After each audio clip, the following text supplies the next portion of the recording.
नमस्कार साथियों, YouTube channel साहित्यिक संवर्धन मंच पर आपका स्वागत और अभिनंदन है। आज के इस वीडियो में हम माध्यमिक शिक्षा बोर्ड राजस्थान अजमेर के पाठ्यक्रम के अनुसार कक्षा 12वीं की विषय हिंदी साहित्य मंदाकिनी, जो कि हिंदी साहित्य की द्वितीय पाठ्यपुस्तिका है, उसके एक संकलन सुभाष चंद्र बोस के संबंध में अध्ययन कर रहे हैं। और यदि आप चैनल पर पहली बार जुड़ रहे हैं तो चैनल को सब्सक्राइब कर बेल आइकन दबा दें ताकि आने वाला हर एक वीडियो आप तक मिल सकें। चलिए हम शुरू करते हैं इस पाठ को। सुभाष चंद्र बोस संकलित है। प्रस्तुत पाठ भारतीय स्वाधीनता संग्राम के नायक नेताजी सुभाष चंद्र बोस की जीवनी पर आधारित है, यानी कि उक्त प्रकरण जो है वो सुभाष चंद्र बोस की जीवनी को लेकर के उकेरा गया है, या सुभाष चंद्र बोस की जीवनी इसमें है। नेताजी ने भारत की आज़ादी के लिए जिस प्रकार के त्याग एवं कष्टपूर्ण जीवन को जिया, वह प्रत्येक देशवासी या हर एक देशवासी के लिए श्रद्धा का विषय है। पाठ में नेताजी के बचपन से लेकर जीवन पर्यंत कार्यों व घटनाओं की जानकारी प्रस्तुत की गई है कि शुरू से लेकर के और भारत की आज़ादी से पहले जहाँ तक सुभाष चंद्र बोस का विमान दुर्घटनाग्रस्त हो जाता है, उस सारे जीवन चक्र को इस पाठ में प्रस्तुत किया गया है। अब देखिए मूल पाठ। सिंगापुर के टाउन हॉल के सामने आज़ाद हिंद सेना की परेड को संबोधित करते हुए जिस वीर सेनापति ने भारत की आज़ाद हिंद सेना को संबोधित किया, उनका नाम है सुभाष चंद्र बोस। भारत की आज़ादी की लड़ाई में नेताजी सुभाष चंद्र का नाम सोने के अक्षरों में अंकित रहेगा। हमारे लिए यह जानना बहुत ज़रूरी है कि नेताजी किन परिस्थितियों में जन्मे और भारत की आज़ादी के लिए संघर्ष करते हुए आगे बढ़े, यानी कि किस तरह से उनका जन्म होता है, कौन कौन सी परिस्थितियां आती हैं और किस प्रकार से भारत की आज़ादी के लिए वो प्रयासरत रहते हैं। सारी चीज़ें एक 12वीं क्लास के या उसके स्तर के बराबर के छात्रों के लिए बेहद ज़रूरी है। और इसलिए अब आप आगे देखें। उड़ीसा के कटक नगर में ये महत्वपूर्ण है। 23 जनवरी 1897 को सुभाष चंद्र बोस को इस धरती पर भेजा गया और 23 जनवरी को ही देश प्रेम दिवस मनाया जाता है। उनके पिता श्री जानकीनाथ बोस कटक के बड़े ही प्रतिष्ठित वकील थे। वैसे वे 24 परगना के कोदलिया ग्राम के रहने वाले थे, परंतु वकालत करने के लिए कटक नगर, जो उड़ीसा के एक स्थान का नाम है, वहाँ जाते हैं। सुभाष चंद्र बोस की माँ श्रीमती प्रभावती एक धार्मिक महिला थी। वे श्री रामकृष्ण परमहंस की भक्त थी। कौन? सुभाष चंद्र बोस की माँ। क्या नाम था? प्रभावती बोस या श्रीमती प्रभावती।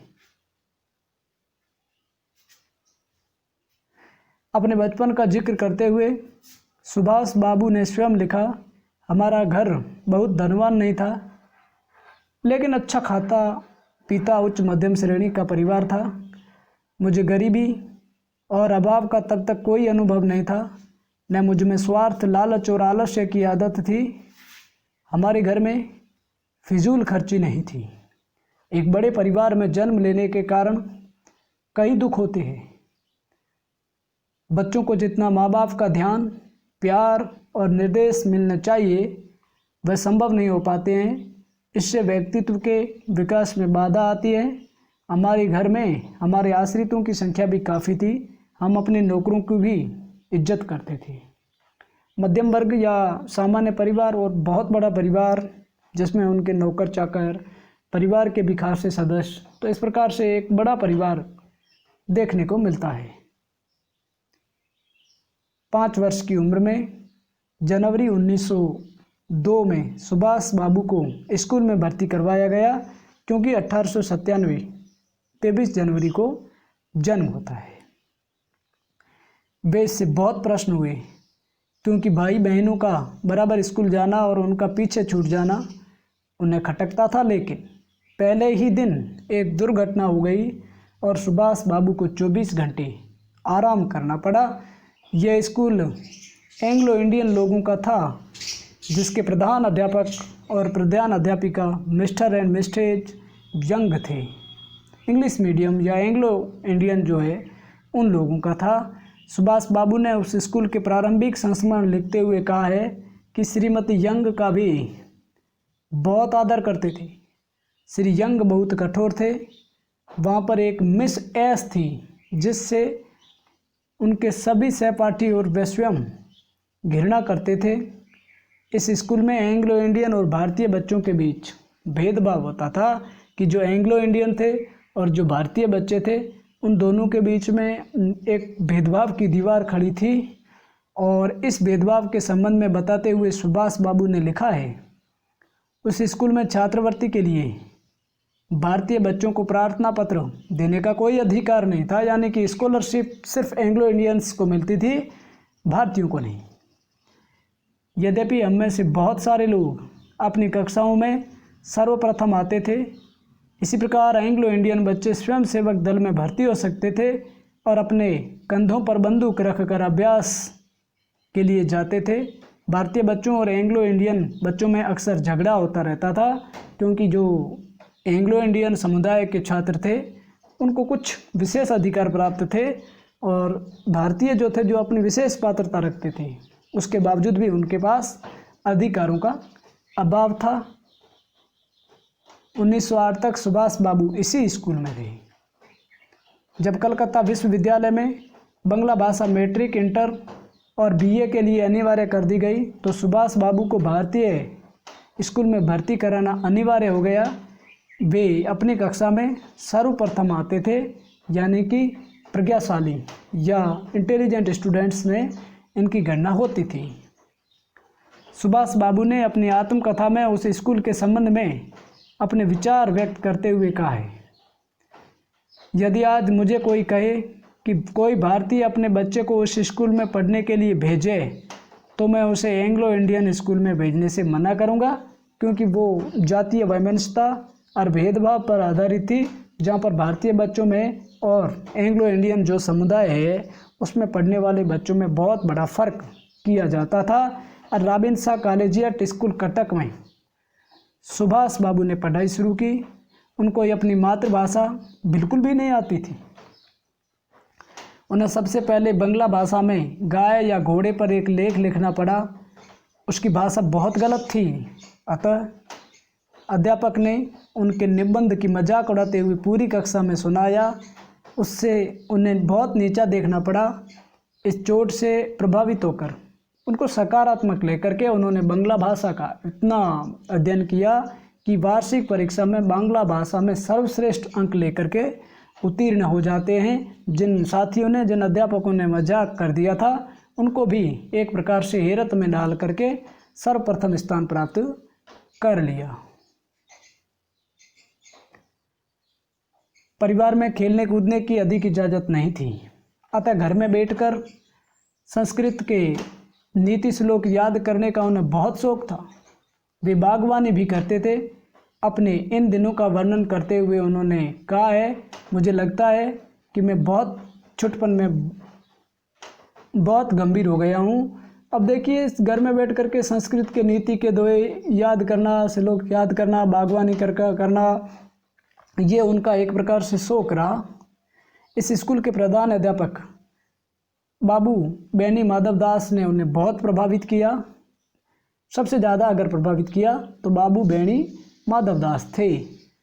उन्हें सदा ऐसा लगता था कि बाबू बेनी माधव दास के चेहरे पर वही भाव अभिव्यक्ति है जैसे कि आचार्य केशव चंद्र सेन के मुख पर थी। बाबू बेनी माधव दास ने पढ़ने के वर्ष में ही उनका अन्य जगह स्थानांतरण हो गया। उनकी विदाई के दिन उसके शिष्य सुभाष बाबू की आंखें भर आ गई, यानी कि जहां परम सानिध्य मिल जाता है, उसके अभाव में दर्द होता है और सुभाष बाबू को भी उसकी प्रतीति होती है। उन्हीं दिनों में उनके पड़ोस में उनके एक निकट रिश्तेदार आकर बसे। अचानक सुभाष बाबू उनके घर गए और यहीं पर उन्होंने सबसे पहले स्वामी विवेकानंद द्वारा रचित पुस्तकों को देखना शुरू किया और स्वामी विवेकानंद के इस कथन ने उनको बहुत सहारा दिया, अपने मोक्ष के लिए संसार का हित कीजिए। यानी कि अगर हम हमारा कल्याण चाहते हैं तो इस दुनिया के गरीब, दलित और दीन दुखियों की सेवा करना हमारा धर्म है, ऐसा विवेकानंद ने कहा। और वो सुभाष चंद्र बोस के सबसे बड़ा संबलन बन गया या उनके जीवन का ध्येय बन जाता है। स्वामी विवेकानंद के साहित्य को पढ़ने से उनके मन में जो नैतिक असमंजस था वह समाप्त हो गया। स्वयं सुभाष बाबू ने अपनी मनस्थिति का वर्णन करते हुए कहा है, मेरे मन में 2 प्रकार के संशय थे और वो ये थे कि एक तो था सांसारिक जीवन की ओर मेरे में आकर्षण आता था, लेकिन मेरी आत्मा उसके विरुद्ध विद्रोह करती थी, और दूसरा मेरे मन में भोग की चेतना पैदा होने लगी जो कि प्राकृतिक थी, लेकिन मेरी आत्मा उसे अनैतिक मानती थी। ये 2 असमंजस या 2 आकर्षण या 2 संशय थे। इस समय में मेरे मन को दिशा देने का काम स्वामी विवेकानंद के साहित्य ने एक प्रकार से बड़ा सहारा प्रदान किया। मातृभूमि की सेवा का पहला मंत्र मुझे स्वामी विवेकानंद के विचारों से मिलता है। सुभाष बाबू ने लिखा है, स्वामी विवेकानंद के साहित्य को पढ़कर मैं उनके गुरु श्री रामकृष्ण परमहंस देव के प्रति आकृष्ट हुआ और उनके विचारों ने मुझ पर बहुत प्रभाव डाला कि जब तक वासना और लोभ दोनों को मनुष्य नहीं छोड़ता तब तक वह आध्यात्मिक जीवन के लिए उपयुक्त पात्र नहीं बनता। मेरे जैसे और भी कई विद्यार्थी श्री रामकृष्ण परमहंस देव और स्वामी विवेकानंद के साहित्य से प्रभावित हुए। हमारा एक पूरा दल बन गया, यानी कि स्वामी विवेकानंद, उनका रामकृष्ण मिशन और उनके प्रति विश्वास रखने वाले लोगों का एक ग्रुप बन जाता है, एक पीयर दल बन जाता है और वो दल काफ़ी विकसित हो जाता है। मेरे माता पिता ने इस बात को देखा कि मुझ में आध्यात्मिक विचार बढ़ रही है और अपने दोस्तों के साथ मैं अध्ययन की बजाय उधर मुड़ रहा हूँ, तब मुझे उन्होंने बहुत डांटा, लेकिन मैंने उनके प्रति भी विद्रोह कर दिया। स्वामी विवेकानंद के विचारों से प्रभावित होकर मैंने सामाजिक और पारिवारिक जीवन के प्रति भी विद्रोह कर दिया। हम लोग ब्रह्मचर्य, योग इत्यादि की पुस्तकें पढ़ने लगे। स्वामी रामकृष्ण परमहंस देव ने यह भी कहा है कि ध्यान एकांत में किया जाता है। सुभाष बाबू ने लिखा, एक बार कमरे में बैठकर ध्यान लगाया। कमरे में अंधेरा था तो हमारे घर की एक बूढ़ी नौकरानी अंदर आई और अंधेरे में मुझे बिना देखे मुझसे टकरा गई। तब मेरा ध्यान भंग हो गया। ये जैसा कि आध्यात्मिक गुरुजन या स्पिरिचुअल सेंट जिसको हम कहते हैं, उन्होंने मार्गदर्शन किया और सुभाष वैसा करते गए। जहाँ पर उनको पुष्टि और प्रतीति हुई वहाँ पर उन्होंने उनका अनुसरण किया और जब जहाँ नहीं लगा तो वहाँ पर प्रतिकार और विद्रोह करने लगे। उन्हीं दिनों में एक सन्यासी कटक में आए। उन्होंने 3 बातें बताई। पहला, निरामिष भोजन, नियमित मंत्रपाठ और नियमित माता पिता के चरण स्पर्श। मैंने कई दिनों तक इन तीनों का कठोरता से पालन किया। मेरे सभी घर वालों को इस पर आश्चर्य हुआ। मुझे जब इसमें किसी प्रकार का कोई आध्यात्मिक लाभ नहीं हुआ तो मैंने इन संकल्पों को छोड़ दिया और पुनः श्री रामकृष्ण परमहंस देव और स्वामी विवेकानंद के विचारों में खो गया। उनके घर में बालक कभी कभी राष्ट्रीय महापुरुषों के चित्र अखबारों से काटकर दीवारों पर लगा देते थे। एक बार एक रिश्तेदार के साथ एक पुलिस अधिकारी उनके घर आया और उन्होंने उनके पिताजी से कहकर भी तस्वीरें दीवार पर से उतरवा दी। यानी कि घर पर देश प्रेम और राष्ट्र प्रेम से लबरेज देश के नौजवानों की तस्वीरों को वहाँ हटा दिया जाता है। सन 1911 तक राजनीतिक दृष्टि से नेताजी विकसित नहीं थे क्योंकि उस समय मात्र 14 वर्ष थे। 1911 में जॉर्ज पंचम के राज्य अभिषेक के संबंध में एक निबंध प्रतियोगिता में सुभाष चंद्र शामिल हुए। सन 1912 में कटक में उनके स्कूल में एक विद्यार्थी आया जिनसे बाबू बेणी माधव दास ने छात्रों को परिचित कराया। उस छात्र ने सबसे पहले ये बताया कि राष्ट्र के प्रति भारतीय लोग अपने कर्तव्य का निर्वाह कैसे करें, हमारे देश के प्रति हम लोग किस प्रकार से जिम्मेदारी को निभाएं। बचपन से भूत प्रेतों की कहानियों से पैदा हुए डर पर विजय पाने के लिए योग और ध्यान की लगन ने सुभाष बाबू की बहुत मदद की। अब अगला देखिए कि सुभाष बाबू के मोहल्ले और घर में छोटी जातियों के लोग और मुसलमान रहते थे। कौन? छोटी जातियों के लोग और मुसलमान। उनसे किसी प्रकार का परहेज सुभाष बाबू नहीं करते थे। एक बार एक छोटी जाति के व्यक्ति ने उनके घर वालों को खाने पर बुलाया। सभी ने न जाना तय किया, लेकिन सुभाष बाबू ने अपने माता पिता की आज्ञा तोड़कर उनके यहाँ जाकर खाना खाया। 1913 में मैट्रिक की परीक्षा में सारे विश्वविद्यालय में सुभाष बाबू प्रथम श्रेणी में द्वितीय रहे। उसके बाद उन्होंने कलकत्ता के प्रेसिडेंसी कॉलेज में अध्ययन शुरू किया। कॉलेज के प्रारंभिक 2 वर्षों में वे एक ऐसे समूह के साथ रहते थे जिन पर श्री रामकृष्ण परमहंस देव और स्वामी विवेकानंद के विचारों का प्रभाव था, और ये लोग सामाजिक सेवा करते थे। यह दल आतंकवादियों की कार्रवाइयों के विरुद्ध था। इन्हीं दिनों में श्री अरविंद घोष का प्रभाव सुभाष बाबू पर पड़ता है, और अरविंद घोष उस समय भारतीय जनजीवन के महान नेता थे। वे राजनेता के साथ साथ रहस्यवादी परम योगी भी थे। सुरेंद्रनाथ बनर्जी अरविंद घोष से भिन्न व्यक्तित्व के व्यक्ति थे, लेकिन अरविंद के विचारों का प्रभाव सुभाष बाबू पर बहुत पड़ा। सबसे ज़्यादा पड़ता है तो विवेकानंद, अरविंद घोष। विशेष तौर से अरविंद घोष के इस भाषण का मैं चाहता हूँ कि आप में से कुछ लोग बड़े बने अपने लिए नहीं, लेकिन भारत को महान बनाने के लिए, ताकि दुनिया के राष्ट्रों में भारत सिर ऊंचा करके खड़ा रह सके। मैं चाहता हूं कि आप में से जो गरीब और अकेले हैं, उनकी गरीबी और उनका अकेलापन भारत माता की सेवा को समर्पित हो जाएं। हम लोग काम करें ताकि भारत समृद्धशाली हो, हम लोग दुख झेलें ताकि भारत सुखी हो सकें। और साथियों, आज की तारीख में भारत को समृद्ध और सुखी बनाने के लिए बहुत बड़े त्याग की ज़रूरत है, और आज की कंडीशंस क्या है आप अच्छी तरह से वाकिफ़ हैं। आगे देखिए, आप प्रेसिडेंसी कॉलेज में पढ़ते समय एक बार 1914 या 1914 के ग्रीष्म अवकाश में वे संपूर्ण उत्तर भारत के तीर्थों की ओर घूमने निकल गए। उस समय विश्व युद्ध छिड़ गया। 1914 से लेकर के 1918 तक प्रथम विश्व युद्ध शुरू होता है। हाँ, जिन दिनों सुभाष बाबू प्रेसिडेंसी कॉलेज में पढ़ते थे, उन दिनों छोटी छोटी कहानियों के रूप में ये बातें प्रचलित हो गई थी कि अब अंग्रेजों ने किस भारतीय का अपमान किया और कब किस किस भारतीयों को अंग्रेजों ने रेल के डिब्बे से उतार दिया। कटक के दिनों में उनके चाचा को भी अंग्रेजों ने रेल के डिब्बे से उतार दिया था। अतः सुभाष बाबू को इन कहानियों पर भी अविश्वास नहीं होता था। उनके मन में ये बात प्रभाव डाल रही थी कि अंग्रेज केवल शक्ति की भाषा समझते हैं। किसकी? शक्ति से, ताकत से, शराफत से काम या सीधी उंगली से काम नहीं निकल सकता। ऐसी धारणा अपने बालपन में सुभाष बना चुके थे। 1914 में संसार से विराग लेने का विचार सुभाष बाबू ने छोड़ दिया।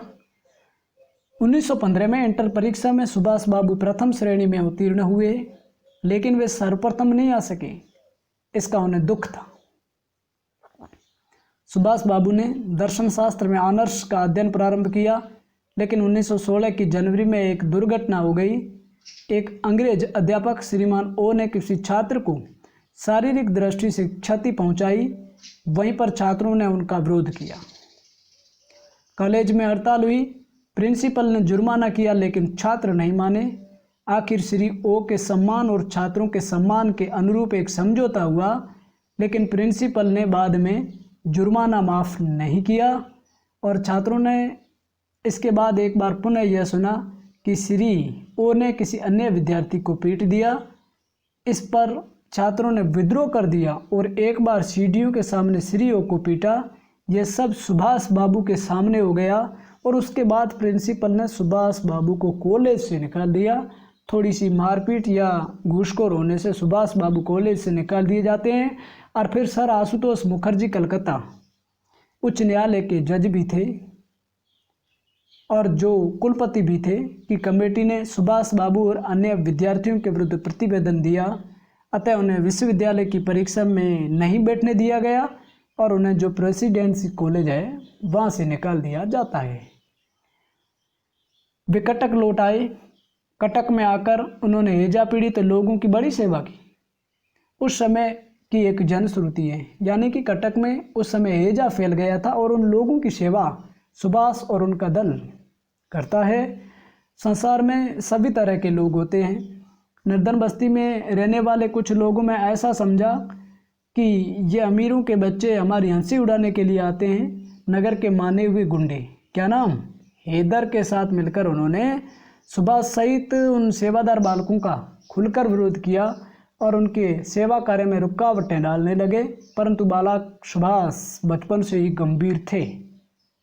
उन्होंने इन बातों की ओर बिल्कुल ध्यान नहीं दिया और रोगियों की सेवा बराबर करते रहते हैं।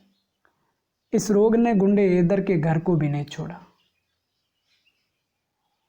वह दौड़ा दौड़ा एक डॉक्टर एक वैद्य के पास गया, परंतु कोई नहीं आया, क्योंकि हैजा ऐसा ही तो रोग है।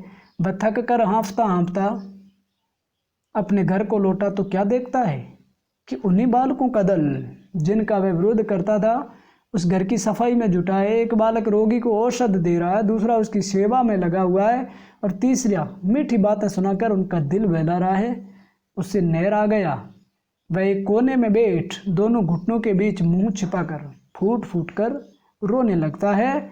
और इसलिए फिर दल के नेता सुभाष बाबू ने देखा तो ये अपने नरम हाथों से उसके सिर पर फेरने लगते हैं और उसे धैर्य बंधाते हुए बोलते हैं, भाई तुम्हारा घर गंदा था इसलिए रोग ने घेर लिया, अब हम उसकी सफाई कर रहे हैं। एक दूसरे के दुख सुख में काम आना तो मनुष्य का कर्तव्य है। मनुष्य की यही पहचान है कि एक दूसरे के सुख और दुख में मददगार बने। हैदर खान ने उठकर उनके पांव पकड़ लिए और बोला, नहीं नहीं, मेरा घर तो गंदा था ही, मेरा मन उससे भी ज़्यादा गंदा था। आपकी सेवा ने मेरी दोनों गंदगियों को निकाल दिया। मैं किस मुंह से आपका धन्यवाद करूं। परमात्मा करे आपकी कीर्ति संसार के कोने कोने में फैले। और हाँ, हुआ भी तो ऐसा। धीरे धीरे नगर से हैजे का रोग दूर हो गया और लोगों ने सुख की सांस ली। सुभाष बाबू ने सोचा कि एक सच्चे महात्मा के चरणों में बैठकर योग अभ्यास सीखना चाहिए। घर में रहकर ऐसे महात्मा का मिलना कठिन है। वे एक दिन बिना किसी को बताए घर से निकल पड़े। एक एक तीर्थ स्थान पर गए, अनेक महात्माओं से मिले, पर सच्चा योगी न मिला। उन्होंने देखा कि सहस्त्र साधु गांजा भांग और दूसरे नशे में चूर रहकर जीवन की अमूल्य घड़ियों को व्यर्थ खो रही है। यह देख उन्हें साधु जीवन से घृणा हो गई और वो 6 मास के बाद दोबारा घर आते हैं। भूख प्यास सहते सहते उनका शरीर दुर्बल हो गया। घर पहुंचते ही वे बीमार पड़ गए। कई मास तक बिस्तर पर पड़े रहे, धीरे धीरे स्वस्थ हुए। 1 वर्ष कटक में रहकर पुनः कलकत्ता पहुंचे और सेना में भर्ती होने का प्रयास किया। इन्हीं दिनों में 49वीं बंगाली रेजिमेंट की भर्ती शुरू हुई, लेकिन आंखों की वजह से सुभाष बाबू को मेडिकल टेस्ट में फेल कर दिया जाता है और सुभाष बाबू इसके बाद स्कॉटिश चर्च कॉलेज के प्रिंसिपल श्री उरकार्ट से मिले। जुलाई 1917 में उन्होंने दर्शन शास्त्र में ऑनर्स का पुनः अध्ययन किया। उन्हीं दिनों में सुभाष बाबू प्रादेशिक सेना में भर्ती हो जाते हैं। सुभाष बाबू ने 1919 में बीए ऑनर्स दर्शन शास्त्र में प्रथम श्रेणी में पास हुए और इन्हीं दिनों में एक दिन उनके पिताजी ने उन्हें कलकत्ता में बुलाया और उनसे कहा कि आईसीएस की परीक्षा देने के लिए वे शीघ्र ही इंग्लैंड रवाना हो जाएं। पहले तो वे कुछ सोच में पड़े, फिर तय कर लिया कि वे रवाना हो जाएंगे, यानी कि इंडियन सिविल सर्विस या भारतीय नागरिक सेवा जो वर्तमान में आईएएस के समक्ष है, उसकी तैयारी के लिए वो इंग्लैंड जाने के लिए अपने पिता जानकीनाथ बोस की बात पर राजी हो जाते हैं। जिस समय सुभाष बाबू ने भारत छोड़ा और आईसीएस की परीक्षा के लिए कैम्ब्रिज विश्वविद्यालय के प्रवेश करते हैं, उसके पूर्व भारत में जलियांवाला बाग हत्याकांड 13 अप्रैल 1919 हो जाता है और आईसीएस में सुभाष चंद्र बोस चौथे स्थान पर उत्तीर्ण होते हैं, यानी कि पूरे दुनिया भर में बहुत बड़ा स्तर पा लिया। और सितंबर 20 में सुभाष बाबू आईसीएस में चुने जाते हैं और अप्रैल 1921 में इस पद से इस्तीफा भी दे देते हैं। बहुत बड़ा पद ओहदा, उसमें इस्तीफा दे दिया। आईसीएस से इस्तीफा देने के कारणों का उल्लेख करते हैं और वो क्या लिखते हैं कि भाई क्यों छोड़ा आईसीएस के पद को। तो उन्होंने लिखा, अब मुझे पक्का विश्वास हो गया है कि अगर मैं नौकरशाही का एक सदस्य न होकर सामान्य व्यक्ति बना रहूं तो मैं अपने देश की सेवा अधिक अच्छी तरह से कर सकता हूं। मैं इस बात से इनकार नहीं करता कि सर्विस में रहते हुए भी कोई व्यक्ति कुछ हद तक अच्छे काम कर सकता है, लेकिन नौकरशाही की जंजीरों से मुक्त होकर वह जितनी भलाई कर सकता है उतनी बंधनग्रस्त होकर कदापि नहीं, यानी कि नौकरी छोड़ देते हैं। एक विदेशी नौकरशाही की सेवा करने के सिद्धांत से मैं समझौता नहीं कर सकता। इसके अलावा सार्वजनिक सेवा के लिए अपने आप को तैयार करने की दिशा में पहला कदम है अपने सभी सांसारिक हितों का परित्याग कर और उस क्षेत्र में पीछे हटने के सभी रास्तों को खत्म कर देना तथा राष्ट्र सेवा में पूरी हार्दिकता से जुट जाना, यानी कि आईसीएस की नौकरी को छोड़ करके और पूरी तरह से पूरी तल्लीनता और समर्पण के साथ में इस देश की हिफाजत के लिए अपना सब कुछ निछावर करने के लिए सुभाष बाबू तैयार हो जाते हैं। और अपने बड़े भाई और पिता को अपने विचारों से अवगत कराने के बाद आईसीएस से त्याग पत्र देकर सुभाष बाबू जब अपने देश लौटते हैं और उनके इस इस्तीफे का मान नेता देश बंधु चित्तरंजन दास या हम CR दास पढ़ते हैं, जिन्होंने स्वराज पार्टी की स्थापना की, बहुत स्वागत करते हैं इस चीज़ का। सन 1921 में भारत में विदेशी वस्तुओं का बहिष्कार हो रहा था। सुभाष बाबू ने देश बंधु चित्तरंजन दास के साथ मिलकर बंगाल में इस आंदोलन का नेतृत्व प्रदान किया। देश बंधु चित्तरंजन दास ने भारत आते ही सुभाष बाबू को नेशनल कॉलेज का प्रिंसिपल बना दिया है और सुभाष बाबू ने अंग्रेजों का विरोध करने के फलस्वरूप 1921 में 6 माह की सजा पाई। 1922 में बंगाल में भयंकर बाढ़ आती है। हजारों बेघर लोगों की सुभाष बाबू ने बहुत सेवा की। भारत सरकार ने उनकी सेवाओं की सराहना की। 1930 में कांग्रेस ने कौंसिल के चुनाव लड़ने का फैसला लिया। कलकत्ता कॉरपोरेशन में सुभाष देश बंधु चित्तरंजन दास का बहुमत आया और वे मेयर बन जाते हैं और उन्होंने सुभाष बाबू को प्रथम या प्रमुख अधिकारी नियुक्त कर दिया। यह महत्वपूर्ण है कि सुभाष बाबू ने कलकत्ता नगर के जनजीवन का बहुत सुधार कर दिया, एक अच्छे प्रशासक की हैसियत से। 25 अक्टूबर 1924 को सरकार ने बंगाल में ऑर्डिनेंस पेश किया, जिसमें यह प्रावधान रखा कि सरकार किसी भी व्यक्ति को जब चाहे बिना मुकदमा चलाए जेल में डाल सकती है। इस अध्यादेश के तहत सुभाष बाबू गिरफ्तार कर लिए गए, लेकिन सुभाष बाबू 6 माह तक फिर भी कलकत्ता कॉरपोरेशन के लिए कार्य करते रहते हैं और इस समय आप अलीपुर जेल में, वहाँ से बहरामपुर जेल में और फिर बर्मा की मांडले जेल में भेज दिए गए।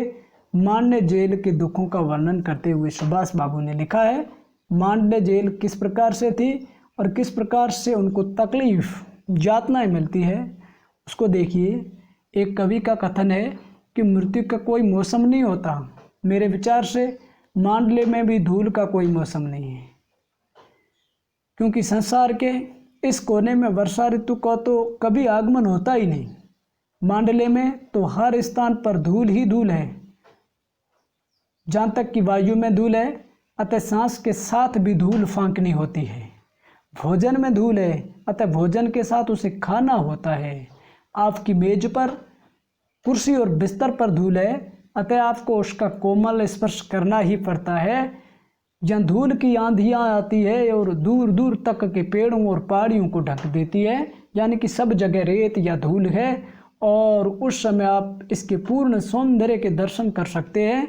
इस दृष्टि से हम इसे दूसरा परमेश्वर कह सकते हैं। किसको? मांडली झील को। यह तो हम सबको विदित ही है कि लोकमान्य तिलक जो है वो 6 वर्ष तक कारागार में रहे, परंतु मेरी यह पक्की धारणा है कि कदाचित ही हमसे या हम में से कोई यह मानता है कि उन्होंने इस अवधि में कैसी कैसी शारीरिक मानसिक यातनाएं भोगी। मुझे इस बात का पूर्ण विश्वास है कि वे यहाँ अकेले रहे, जहाँ उनका कोई बुद्धिजीवी साथी नहीं था। केवल इतना ही नहीं, बल्कि वे अन्य बंदियों से मिलजुल भी नहीं सकते थे। सांत्वना के लिए केवल क्या करते थे? पुस्तकों का ही उन्हें एकमात्र सहारा था, अन्यथा उनका जीवन पूर्ण रूपेण एकाकी था। रचना करना, साहित्य का सृजन करना, साहित्य का अध्ययन करना, यही उनका काम था। व्यवहार जिसमें कभी लोक माने रहे थे, आज भी विद्यमान है। अंतर केवल इतना है कि इसका बाहरी ढांचा बदल दिया गया है। हमारे वार्ड की तरह ये वार्ड भी काष्ठ स्तंभ बल्लियों से निर्मित है, जहाँ ग्रीष्म काल में न ऊष्मा से बचा हुआ न सूर्य की किरणों से, जहाँ पावस में वर्षा से, शीतलता में ठंड से और वर्ष भर चलने वाली धूल भरी आंधियों से बचने का कोई सहारा नहीं है। बहुत यातना में जेल मांडले, जहाँ पर सुभाष जिक्र कर रहे हैं 6 साल के कारावास का, जिसे लोकमान्य बाल गंगाधर तिलक भोगते हैं। जेल में सुभाष बाबू का स्वास्थ्य बिगड़ गया। उन्हें स्विट्जरलैंड जाने की शर्त पर छोड़ना सरकार ने मंजूर किया, लेकिन सुभाष बाबू ने मना कर दिया। उनकी रिहाई के लिए देश में चारों ओर हड़तालें हुई। अंत में ब्रिटिश सरकार ने 16 मई 1927 को सुभाष बाबू को रिहा कर दिया। सुभाष बाबू का कलकत्ता में अभूतपूर्व स्वागत होता है और 1928 की मई में सुभाष बाबू महात्मा गांधी जी से मिलने गए, लेकिन वहाँ से निराश लौटे। इसी वर्ष कलकत्ता कांग्रेस अधिवेशन में जीओसी बनाए गए और उन्होंने श्री मोतीलाल नेहरू का कलकत्ता पहुंचने पर भविष्यवगत किया। 26 जनवरी 1930 को सुभाष बाबू कलकत्ता के मेयर या महापौर चुन दिए जाते हैं। देखिए, यह महत्वपूर्ण है। और लेकिन इसके पूर्व सन 1925 में देशबंधु चित्तरंजन दास के स्वर्गवास के बाद सुभाष बाबू ने श्रीमती बसंती देवी को इस प्रकार से पत्र लिखा है कि देशबंधु चले गए। सिद्धिदाता के उस वरद पुत्र ने विजय मुकुट पहनकर ही भारत के विशाल कर्म क्षेत्र में या कर्म क्षेत्र से दिव्यलोक की यात्रा की। आज उन्होंने महान प्यार के द्वारा ही अमरत्व प्राप्त किया है। आज हमारे चारों ओर बाह्य संसार में अंधकार है और हृदय में शून्यता है। जहाँ तक की दृष्टि जाती है वहाँ तक अंधकार ही अंधकार है। अंधकार की प्राचीर में आलोक किरण के प्रवेश के लिए तिल भर भी स्थान नहीं है। ये C.R. दास के मृत्यु पर या उनके देह अवसान पर चर्चा की गई है। सन 1930 में जनवरी की बात है कि जुलूस निकालने की मनाही थी, लेकिन कलकत्ता में सुभाष बाबू ने जो जुलूस निकाला उस पर पुलिस ने लाठीचार्ज किया, जिसमें सुभाष बाबू घायल हुए। उन्हें गिरफ्तार कर लिया गया और 9 माह के कारावास का दंड मिला। 3 अप्रैल 1930 को पुनः जेल में सुभाष बाबू पर लाठीचार्ज हुआ, जिसमें वे घायल हो गए। वे कई दिनों तक बेहोश रहे। कलकत्ता में हाहाकार मच गया।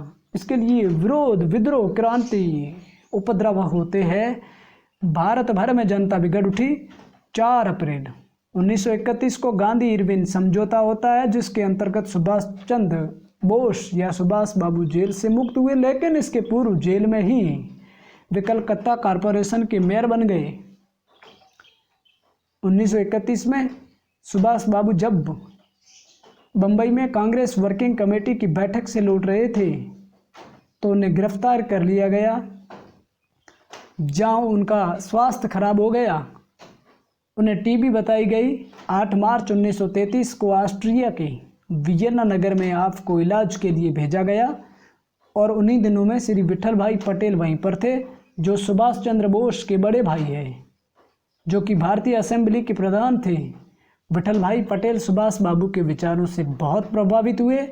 उन्होंने स्वाधीनता आंदोलन के प्रचार के लिए 1 लाख रुपए का ट्रस्ट स्थापित किया और जिसके एकमात्र ट्रस्टी भी सुभाष चंद्र बोस या सुभाष बाबू बनाए जाते हैं। तो ये महत्वपूर्ण है। छोटे प्रश्न आरपीएससी स्कूल लेक्चर या सेकंड ग्रेड टीचर या आपके कंपटीशन के एग्जाम्स, इसमें बहुत सारे सवाल बनते हैं। तमाम तरह के प्रश्नों की गुत्थियों को सुलझाने के लिए आप उनके लिए अच्छा सा कंटेंट तैयार रखें। आगे देखिए, जुलाई माह में सुभाष बाबू प्राग गए। उन्हीं दिनों पिताश्री जानकीनाथ बहुत बीमार थे। सुभाष बाबू देश लौट पड़े, पर कलकत्ता बंदरगाह पर उतरते ही उनको केवल घर जाने की इजाज़त मिली, जहां पर थोड़ी देर बाद उनके पिता का स्वर्गवास हो गया। 10 जनवरी 1933 को सुभाष बाबू इलाज के लिए पुणे वियना चले गए। इन्हीं दिनों रोम में इटली के नेता मुसोलिनी से आपने भेंट की। फरवरी 1936 में आयरलैंड गए और वहाँ श्री डी वेलर से मिले। फिर देखिए क्या होता है।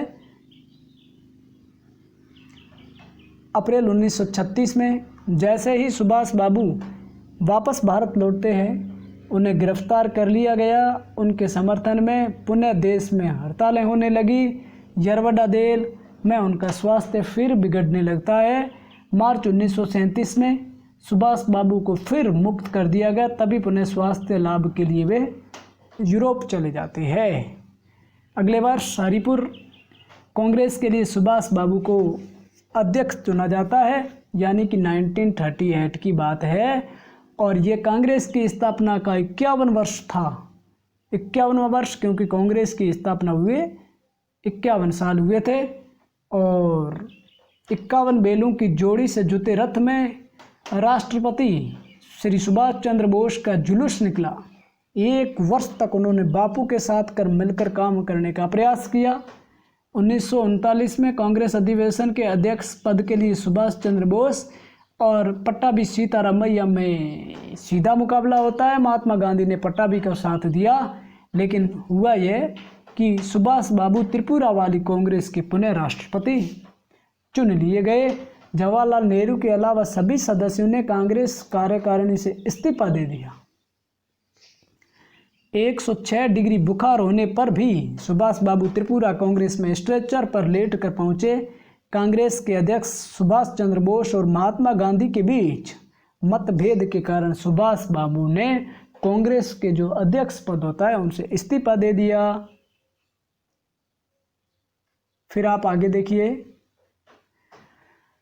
इसके बाद सुभाष बाबू ने डलहौजी स्क्वायर कलकत्ता में ब्लैक होल नामक स्मारक को हटाने के लिए आंदोलन किया। उनको 2 जुलाई 1940 में जेल मिलती है और नवंबर 40 को उन्होंने जेल में भूख हड़ताल शुरू की। इस पर सुभाष बाबू को मुक्त कर दिया गया, लेकिन उन्हें घर में नजरबंद कर दिया गया। 15 जनवरी 1941 को सायंकाल एक मौलवी के वेश में सुभाष बाबू घर से निकल पड़े और अफगानिस्तान के रास्ते से मॉस्को होते हुए बर्लिन पहुंच गए। मौलवी के वेश से सुभाष बाबू घर से निकलते हैं और ये प्रश्न सेकंड ग्रेड टीचर भर्ती 2018 में पूछा गया है। मॉस्को में आप स्टालिन से मिले और बर्लिन में आज़ाद हिंद फौज का निर्माण किया। उसका पहला केंद्र ड्रेसडन नगर रहा। 20 जनवरी 1943 को नेताजी टोक्यो पहुंचे, जहां पर जापान के प्रधानमंत्री जनरल टोजो से मिले। यहीं पर जनरल प्रताप सिंह ने नेताजी के आने से पहले आज़ाद हिंद सेना बना ली थी, जनरल प्रताप सिंह ने, और जिसके प्रधान रास बिहारी बोस थे। अपने अलग अलग भाषणों में सुभाष बाबू ने आज़ाद हिंद फौज के विजय की कामना की। एक भारतीय के रूप में मैं सदैव हिंदुस्तान की आज़ादी के लिए लड़ता रहा हूँ। मैं उम्मीद करता हूँ कि सारे भारतीयों को, चाहे वे कहीं भी हों, भारत की मुक्ति के लिए अपने सर्वस्व न्यौछावर कर देना चाहिए। प्रत्येक भारतीय को साहस के साथ लड़ना चाहिए। भारत के प्रत्येक पुत्र को इस दृढ़ विश्वास के साथ लड़ना चाहिए कि हमारे पूर्वजों की धरती की मुक्ति का दिन निकट है, अर्थात हमारा भारतवर्ष आज़ादी की ओर काफ़ी पहुंच चुका है। जिस फौज की साहस, निडरता और अजेयता की परंपरा न हो, वह ताकतवर दुश्मन पर हावी नहीं हो सकती। ठीक है। सैनिक होने के नाते आपको निष्ठा, कर्तव्य और बलिदान के 3 आदर्शों को संजोए रखना और उनका पालन करना होगा। जो सैनिक देशभक्त होते हैं वे प्राण उत्सर्ग के लिए सदा तत्पर रहते हैं और वे अजेय होते हैं। अगर आप भी अजेय होना चाहते हैं तो इन 3 आदर्शों को हृदय के अंदर अंकित कर दें। निष्ठा, कर्तव्य और बलिदान, सैक्रिफाइस। आज आप भारत के राष्ट्रीय गौरव के संरक्षक हैं और भारत की आशाओं और अभिलाषाओं के सजीव रूप है। इसलिए आप अपना व्यवहार ऐसा बनाइए कि आपके देशवासी आपको आशीर्वाद दें और भावी पीढ़ियां आप पर गर्व करें। हमारे दिमागों पर तनिक सा भी संदेह नहीं है कि जब हम अपनी सेना के साथ भारतीय सीमाओं को पार करेंगे और अपने राष्ट्रीय ध्वज को भारत की धरती पर फहराएंगे, देश भर में वास्तविक क्रांति फूट पड़ेगी। क्रांति जो अंततोगत्वा भारत से ब्रिटिश शासन को बाहर निकाल देगी। सुभाष बाबू ने समय समय पर विचार व्यक्त की। राष्ट्रीय एकता पर अपने विचार व्यक्त करते हुए सुभाष बाबू कहते हैं कि स्वतंत्र हो जाने पर यदि हम एक राष्ट्र के रूप में संगठित होना चाहते हैं तो यथार्थ में कठोर परिश्रम करना होगा। राष्ट्रीय एकता और संगठन को विकसित करने के लिए अनेक बातों की आवश्यकता है, यथा एक सामान्य भाषा, एक सामान्य वेशभूषा, एक सामान्य आहार। ये राष्ट्रीय एकता के मुख्य सूचक हो सकते हैं। मेरे विचार से एकता की समस्या व्यापक रूप से एक मनोवैज्ञानिक समस्या है। लोगों को ये अनुभव कराने के लिए कि वे एक राष्ट्र के हैं, शिक्षित करना होगा और लोगों को अभ्यास कराना होगा।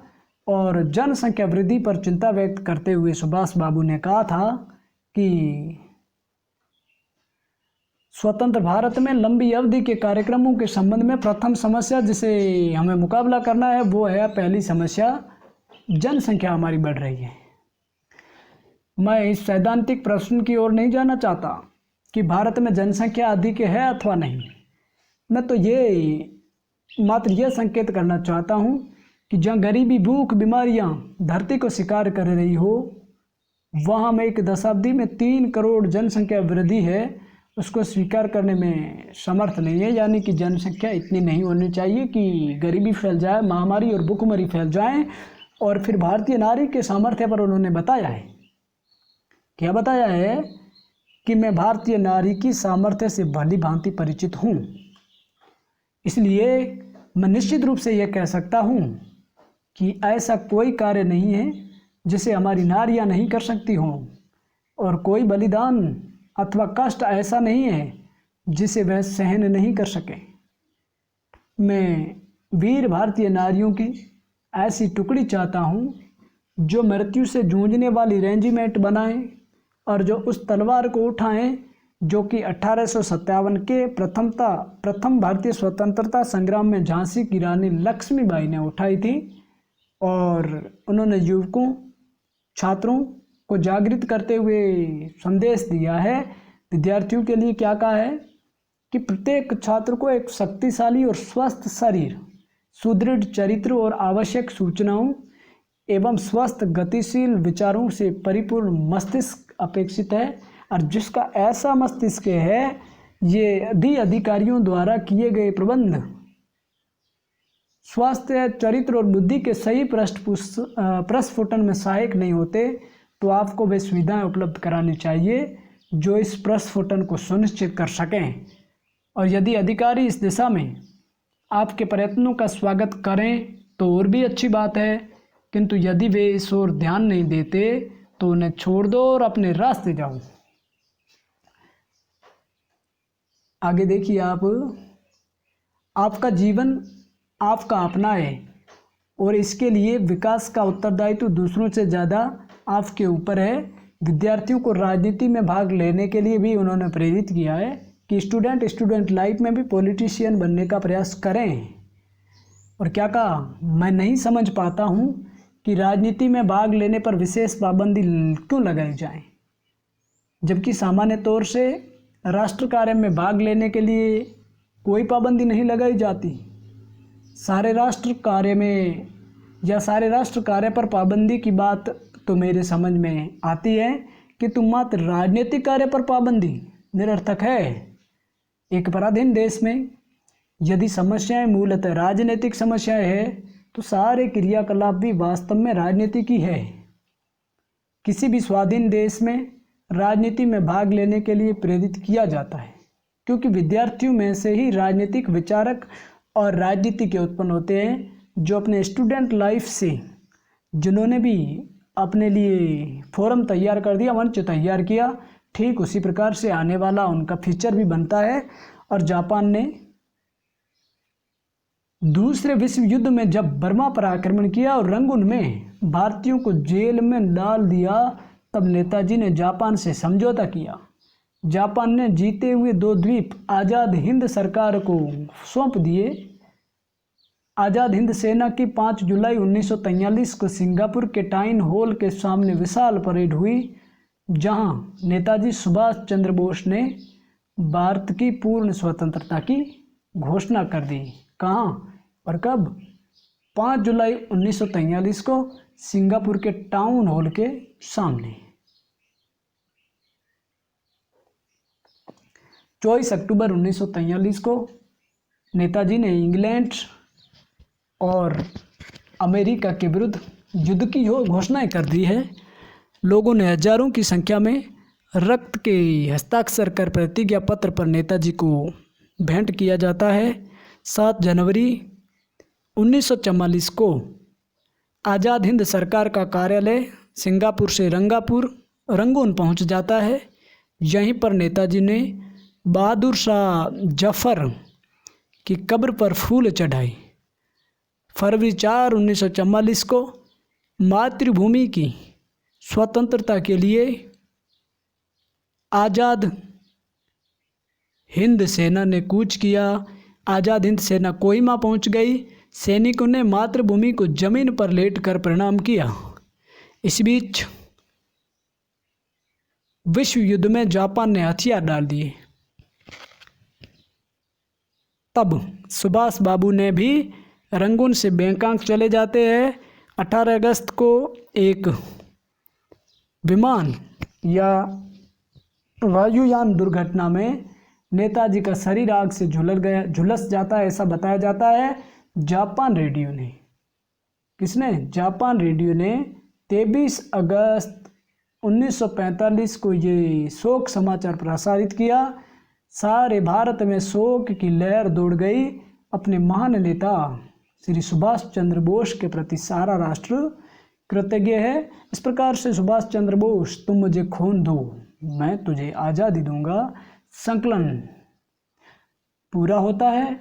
यदि आपने पहली बार चैनल को देखा है तो इसको ज़रूर सब्सक्राइब करें, ज़्यादा से ज़्यादा शेयर करें ताकि वीडियो फैल जाए, सब तक पहुँचें जो इसको पाना चाहते हैं। ठीक है, फिर मिलते हैं नए वीडियो के साथ। तब तक से आपसे रुखसत होते हैं। बहुत बहुत धन्यवाद।